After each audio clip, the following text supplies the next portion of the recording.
Welcome back to my channel and thanks very much for joining me today. In this video I'm going to be talking about the Argentina versus New Zealand All Blacks second test to be played this weekend on Saturday evening in Hamilton in New Zealand.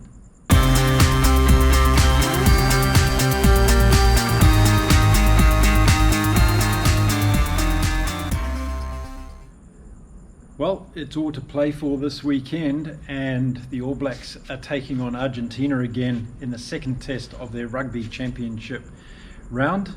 This is round 4 that we're playing this weekend, and this weekend's match is taking place in Hamilton in New Zealand. Well, the All Blacks have just named their team for this weekend, and surprise, surprise, there's no changes, and that's the first thing that I want to touch on in this video. Quite surprised that Ian Foster and the team haven't come up with a new selection for this weekend. I think they're putting a lot on the line by keeping the same players in the starting 15 that played in last week's match, and there could be two reasons for this. The first one is they want to give these guys the last chance to prove themselves, and the second one is they believe that these guys can actually turn around, that this is the group of players that can turn this around for the All Blacks. Been a lot going on during the week, a lot of soul searching again from the All Blacks. That's all we seem to hear these days, that there's a lot of honest conversations going on, a lot of soul searching going on, but behind the scenes it's been pretty tough by all accounts, and there's been some, I guess, distractions, dissatisfaction amongst the playing group from some players. I've heard that, and it's quite interesting to hear. So no changes to the All Blacks starting lineup, and Beauden Barrett's come back into the team after a neck injury kept him out of the first game, and he's back on the bench for the second game. So an interesting one there, that Richie Mo'unga has got the starting position in number 10 this week. I'm a bit surprised at that. I think he did everything to prove that he shouldn't be playing in that position to start off with, but the All Blacks have got this dilemma at number 10 at the moment, because it doesn't seem to be a consistent approach to that 10 jersey. And it seems to be either Mo'unga or Barrett getting the shift and nod in there, and it doesn't always seem to play off. So a lot of talk around about the way the All Blacks are approaching these games against the Argentinians. A lot of talk about their attacking kicking strategy and how that hasn't been working for them in these matches, and that they're just using too much ball out wide, and they're getting frustrated because they're not breaking down the defences of these teams they're playing this year, and that goes without saying as far as the teams that they're up against are improving the defensive pattern. We've also seen the referees, and a lot of people have been commenting on my channel here about the referees and saying that I'm giving the referees an unnecessary hard time because they're finally picking up on the All Blacks cheating tactics. Well, first of all, the All Blacks haven't been cheating. They've been pushing the law of the game, I would say, to the nth degree, and it's up to the referees to pull them up, so that the referees haven't done this in the past, and if they are doing it now, then yeah, that's good for the game, no doubt about it. But I haven't been siding with the referees and saying that they're playing exceptionally good games. What I've been saying is that any team that pushes the law of the game to the nth degree can expect at some stage to be caught out. So I think that's been handed down a little bit to the All Blacks, not only in this series but against the Irish as well, and that's good to see. I have no issue with that at all. So the All Blacks are going in with an unchanged lineup. Brodie Retallick comes back in. He's going to be starting off the bench. He got through 55 minutes of play last weekend in the New Zealand Domestic Championship, and I really love Brodie Retallick. I think he's a fantastic lock. He's served New Zealand well over the years, and I think we really miss him, not only in the tight but also in some of the loose play. He's magnificent in there, so you can see him coming off the bench having a big impact this weekend. But I am surprised that they've gone for the same team. I was expecting to see someone like Sevu Reece come in on the wing. I think his work rate and his speed, it could cause the Argentinians some problems out wide and help New Zealand to get through that defensive line of the Argentinians. And I think the back three of New Zealand needs to be looked at in that context, because I think when we're predictable out wide, then there's a good chance that the opposition's defensive lineup can get their players set up and take us out. And I think Reece is somebody that adds another dimension to that type of play, so I was quite surprised to see that he didn't make it into the starting lineup.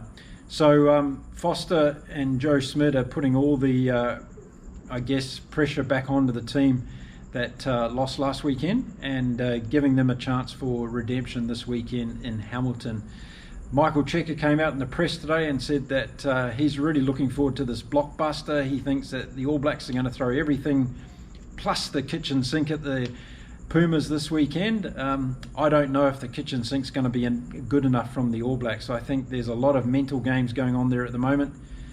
They're now ranked number 5 in the world. If they lose this match this weekend, they'll drop down to number 6, a position they haven't been in for 119 years in international rugby. So uncharted waters for the All Blacks, and I think there's a degree of that coming into this whole situation around the All Blacks at the moment. They simply haven't had this situation before, and the New Zealand Rugby Union, sticking with Ian Foster and some of the things that have come out this week around Foster's contract, saying that the compensation required to get rid of him is too big, and that's one of the reasons why they haven't got rid of him at this stage.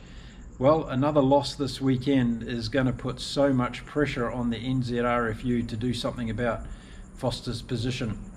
Interesting also, listening to some of the players talking this week about Joe Schmidt's involvement in the team and how they're enjoying him coming in and adding his experience to the attacking lineup of the All Blacks. But then also an undercurrent and an undertone there, talking about how it's taking Foster and Schmidt some time to gel and work together, because it is a new relationship, and they're still finding their way. So the Argentinians, however, must be highly motivated. Cheika's talking about how this has been an exceptional series for the Argentinian Pumas, because they've been able to win back-to-back games, which is something they haven't been able to do before in the Rugby Championship.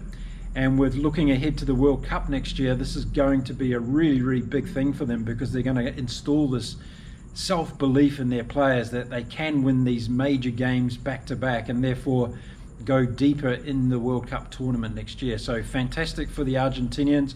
I think this has been a fantastic series for them thus far, no matter what happens on Saturday night. But if they are able to get a second win against the All Blacks in New Zealand this weekend, hats off to them, and they fully deserve it. But I think the All Blacks are going to come out firing. I think they're going to play a different game strategy this week. We're going to see more kicking, and whether or not they're going to be able to use any errors that the Argentinians come up with to capitalise on that and score points off it and keep that scoreboard pressure going, that's going to be an interesting thing to see. Also, another thing that's going to be interesting this weekend is how are the All Blacks going to handle that last 20 minutes of the match, no matter whether they're in the lead or whether they're chasing the game. There's been a lot of talk about that this week in terms of how teams of past years have been able to perform in that last 20 minutes. The team that we're seeing on the pitch at the moment seems to have lost that cohesiveness, whether it be around the leadership group, whether it be around Sam Cane's captaincy. Still everybody sticking by him. They're giving him the chance to deliver. They believe he's the right man. So still a lot of question marks remain over his position in the team, let alone his position as captain. So yeah, going to be really interesting to see what happens this Saturday night. Kickoff is at 7:15 local time in Hamilton, New Zealand. I'm picking a narrow All Blacks victory this weekend.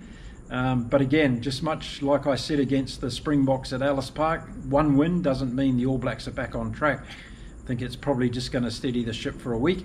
And then we're going to be interesting to see whether they make some wholesale changes against the Wallabies, because they need to try some new players. I believe they need to give some of the new guys experience, because otherwise they're running out of matches heading into the World Cup for next year. So a lot on the line this weekend. Really interesting to hear your views and opinions. So drop me a comment.